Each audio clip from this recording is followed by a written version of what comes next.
കരഞ്ഞു കലങ്ങിയ കണ്ണുകളുമായി ഇംഗ്ലണ്ട് ഇതാ പടിയിറങ്ങുന്നു. നിറഞ്ഞ പുഞ്ചിരിയുമായി ഇതാ സ്പെയിൻ കപ്പുയർത്തുന്നു. ഒരു മത്സരം, രണ്ട് ഇമോഷൻസ്, അതാണ് ഫുട്ബോൾ. അങ്ങനെ കപ്പുയർത്തി സ്പെയിൻ. 1-നെതിരെ 2 ഗോളുകൾ അടിച്ചുകൊണ്ടാണ് സ്പെയിൻ ഇംഗ്ലണ്ടിനെ തകർത്തത്. ആദ്യത്തെ ഗോൾ സ്പെയിനിന് വേണ്ടി നേടിയത് വില്യംസ് ആയിരുന്നു, ലാമിൻ യമാലിന്റെ ഒരു മികച്ച പാസിലൂടെ. അങ്ങനെ സെക്കൻഡ് ഹാഫ് തുടങ്ങിയ ആദ്യത്തെ ഗോൾ നേടി 1-0 എന്ന രീതിയിൽ മുന്നിട്ട് നിൽക്കുകയായിരുന്നു.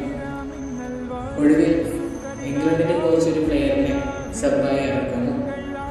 അത് സൂപ്പർ സബ്ബായി മാറുന്നു. ചെൽസിയുടെ മികച്ച പ്ലെയറായ പാൽമറിനെയാണ് അദ്ദേഹം ഇറക്കിയത്. ജൂഡ് ബെല്ലിംഗാമിന്റെ മികച്ച അസിസ്റ്റിലൂടെ സൂപ്പർ സബ്ബായി മാറി അദ്ദേഹവും ഗോൾ നേടി. അങ്ങനെ സ്കോർ 1-1. മത്സരം പിന്നെയും തുടർന്നു. അങ്ങനെ 87-ാം മിനിറ്റിൽ ഇതാ വീണ്ടും ഒരു ഗോൾ അടിക്കുന്നു.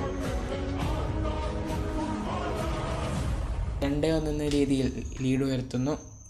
രണ്ടാമത്തെ ഗോളിനും അസിസ്റ്റ് വെച്ചത് വില്യംസ് ആയിരുന്നു. ഇരു താരങ്ങളും മികച്ച ഫോമിലാണ് ഇന്ന് കളിച്ചത്, ലാമിൻ യമാൽ ആൻഡ് വില്യംസ്. ഒടുവിൽ ആ കപ്പ് അവരെ തേടിയെത്തി. ഫൈനൽ വിസിൽ മുഴങ്ങി. ആഹ്ലാദ പ്രകടനം കൊണ്ട് ആ സ്റ്റേഡിയം ആകെ നിറഞ്ഞു. ഇതുപോലുള്ള ഫുട്ബോൾ അപ്ഡേറ്റ്സിനായി തീർച്ചയായും എൻ്റെ ചാനൽ സബ്സ്ക്രൈബ് ചെയ്യാൻ മറക്കല്ല.